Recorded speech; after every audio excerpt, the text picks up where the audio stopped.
Hi welcome to ఒకటోకి. ఈరోజైతే money task ఇచ్చారంట.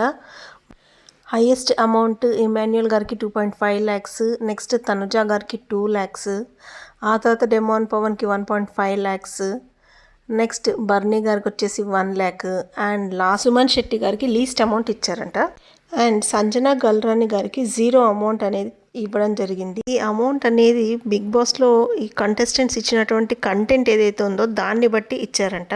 మరి కంటెంట్ గురించి మాట్లాడుకున్నట్లుగా అయితే ఫస్ట్, సెకండ్, థర్డ్ అంటే ఇమాన్యుయల్, తనుజ అండ్ డెమాన్ పవన్ వీళ్ళు ముగ్గురికి ఓకే ఆ amount. But 4th and 5th position బర్నీ గారు అండ్ సుమన్ శెట్టి గారితో కంపేర్ చేస్తే సంజన గారు కంటెంట్ ఎందుకు ఇవ్వలేదండి? From the very first Sanjana గారు కంటెంట్ అనేది మనకు చాలా కనపడింది. దానివల్ల ఈవెన్ సంజన గారికి చివట్లు కూడా పడ్డాయి నాగ్ సార్ తోటి even they. But she always tries to give content. మరి తనకు 0 ఇవ్వడం ఏంటి, తనని జైల్లో పెట్టడం ఏంటి? ఓకే, ఇదంతా తనకు ఓటింగ్ పెరగడానికి బిగ్ బాస్ స్ట్రాటజీ అని కూడా అనుకోవచ్చు.